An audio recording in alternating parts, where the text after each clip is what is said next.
Socialism is. Socialism is social or collective ownership by the workers or a community of the means of production, right? So we're talking about like city-run grocery stores, or we're talking about worker cooperatives, or even in some cases credit unions, where a local community owns the bank that they take part in, right? That's what socialism is. Socialism is not when the government does stuff for you. It's not when they build roads. It happens under capitalist economies, it happens under socialist economies.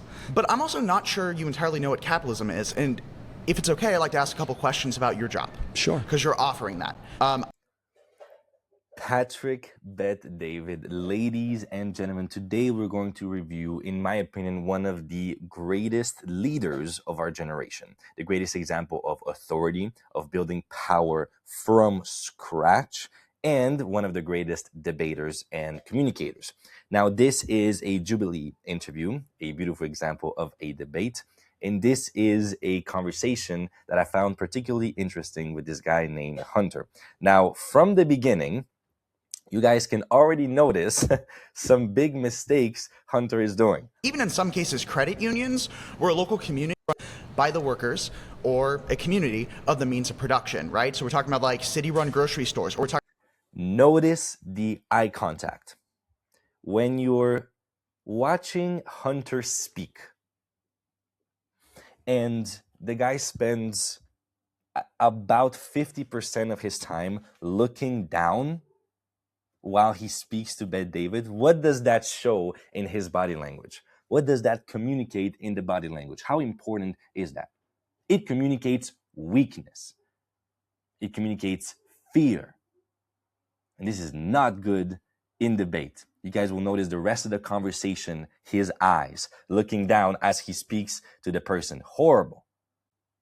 Horrible. I have met people in person, when you talk to them, they basically look on the side. And when they speak to you, their eye contact is on the side. They cannot look at you in the eyes while speaking. This literally destroys any authority you could possibly build. So this is very important. Stay aware of that. When you're challenging someone, look at them in the eyes. Now, something else. Or a community of the means of production, right? So we're talking about like city-run grocery stores, or we're talking about worker cooperatives, or even in some cases credit unions, where a local community. Another part of his body language is he seems to be very excited to be there. He is moving a lot and he is very expressive. This also shows weakness because it's not grounded. And now I want you to notice how Patrick Bet David will reply and how grounded he seems to be compared to the other guy. Because in any debate, in any conversation, the person who is the most relaxed, the person who enjoys himself most, the person who stays the calmest wins. This is a universal rule. No matter how good you are at debating, the moment you lose your calm and your groundness, you are cooked. So I want you to notice how Patrick Bet David will reply. But I'm also not sure you entirely know what capitalism is. And oh, by the way, you, Hunter, being a average citizen in terms of income, challenging a top 0.1% man, probably 0.01% man in terms of wealth, that he doesn't know what capitalism is a very dangerous claim to make. That's just a side note. If it's okay, I'd like to ask a couple questions about your job. Sure. Because you're offering that. I know that you're Valuetainment, right? You run a YouTube podcast. Mm-hmm. You also run PHP Agency, right? Yep. Yes. And you sell life insurance policies, right? Life insurance and annuities. Yes. Just this answer, you can feel the confidence and the certainty that PBD has in himself and what he defends. And the contrast is pretty intense compared to the guy in front of him. I read an article by the Daily Beast which argued that you make more money from recruitment fees to get people to work for you than you make money from selling those policies. Capitalism is when you provide a service and sell the labor of yourself or the person who works for you in return for money. But you're not really doing that, right? You're selling being part of the company through recruitment fees. Also, in any conversation or debate, not a good idea to directly go personal, pretending you know more about the other person's situation or business than themselves. Not a good idea. I'm not sure that's capitalism. How familiar are you with the insurance industry? Pretty familiar. Are you? Yes. You've been in the industry before? No, my grandfather was, and I asked him a lot of questions. So in the insurance industry, when you're in it, yes, you get paid yes, by selling life insurance policies, and you get paid by selling annuities. Yes. We built a distribution channel of a company right after I left Morgan Stanley and Transamerica. We started the insurance company. We grew it. Okay. Notice the eye contact difference.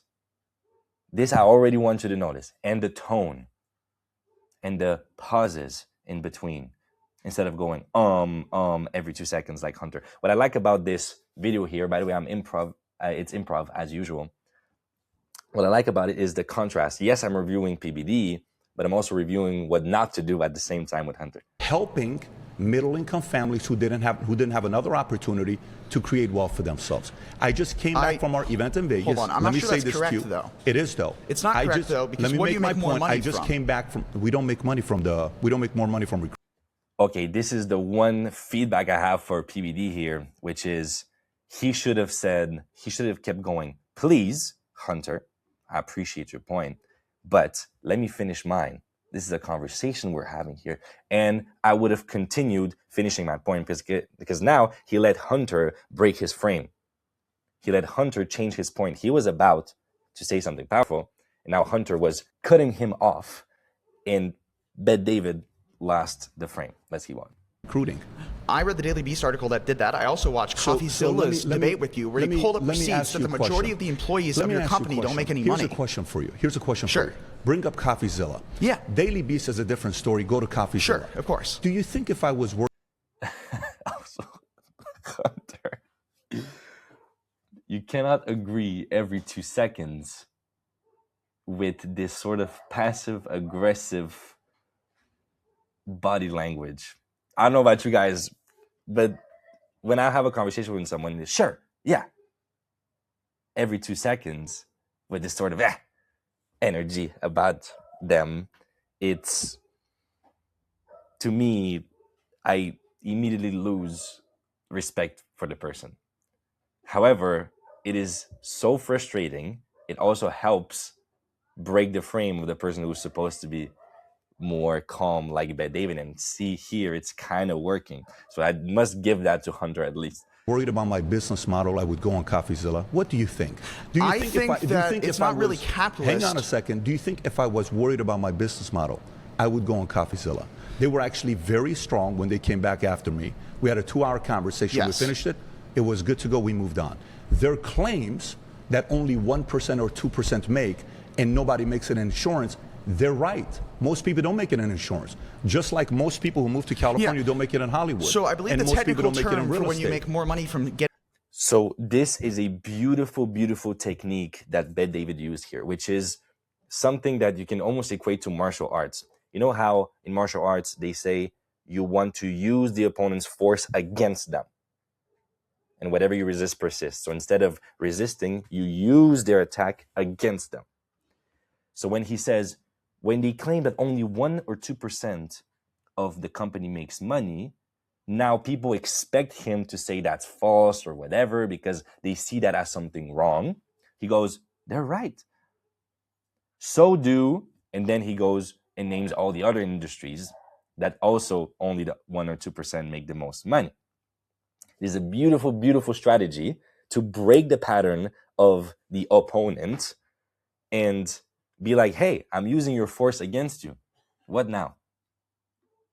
Getting people to be part of a company than from actually selling a service is called a multi-level marketing scheme. Do you think that that's a fair characterization of your company? Why not? Do you know what multi-level is? Yes, I know. It's where you make more money from, it's sort of like a pyramid scheme wherein you make more money from getting people to be part of it and selling them to be part of the company. A pyramid scheme doesn't... Let me educate you. Now, this one for me here, I'm meant to be subjective, but it's kind of personal because I used to be in a model like this. I wasn't the owner of the company, but I was in sales in a company like this. And objectively speaking, PBD is right. Like objectively speaking, by definition. So for that guy to go and speak to the owner of a company that of course is legal if it's still in business for years and years and years, to try to challenge him on what it means is not a good strategy as well. And what I love here is, let me educate you. What a frame control. What a frame control. Doesn't have a product. That's criminal. A multi-level marketing company is more like an Amway, an Herbalife, a New Skin, those companies. But because it pays you. You are making more money from getting people to be part of your company than you are from making money from actually providing a service. That's not true. It's a claim by Daily Beast. By the way, do you know what a... He should have just kept going. He should have kept going because he has the truth on his side. By the way, greatest strategy in debate or conversation, just have the truth by your side. This is the most optimal strategy. Quality of earnings is? Yes. What's a quality of earnings? Tell everybody what a quality of earnings is. Go ahead. Fair point. Cooked. Fair point. What do you mean fair point? He didn't even make a point. He asked you a question. And you lied by saying yes. By the way, do you know? Wait. It's a claim by Daily Beast. By the way, do you know what a quality of earnings is? Yes. What's a quality of earnings? Tell everybody what a quality of earnings is. He knew the guy doesn't know what a quality of earnings is. In full transparency, I don't. Again, truth must be on your side. If truth is not on your side, you're cooked. Hunter just lied. And now he's cooked. Go ahead. Fair point. The quality of earnings isn't that like the value that's produced from when you make the money? Like how much from the labor that's produced, or am I wrong? What is quality of earnings? I gave you what I think the definition is. Okay. So quality of earnings is I sit there and I want to sell the business to you. Yeah. You make an offer of $250 million. Okay. I tell you, this is my business here. The body language is so frustrating. Respect to PBD for keeping his calm. How much profit we make. You leave and you say, great, let's make a deal. I'll pay $250 million. We shake on it. Then you validate whether it is worth that or not by going and paying a big company a few $100,000 to check the quality. Okay, so same deal as like having someone look at the quality of the gold that you're going to buy. PwC came and they do a quality of earnings to say, is this company really worth this?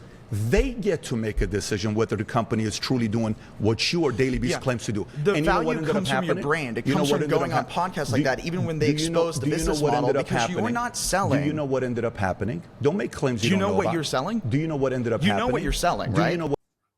Hunter, my brother, that does not work. You cannot cut someone in the middle of their point right before they give the conclusion and just spam ask questions. It doesn't work like that. What ended up happening? You know what you're selling. The company you're selling your personal buying, brand. You're selling the idea because when you're offering people here jobs, right? You're saying that they would have to pay you money to get that. So in reality, you're trying to convince them to pay you money to be part of your claims company. Of defaming. Be very careful defaming when you don't know the facts. You have a recruitment fee.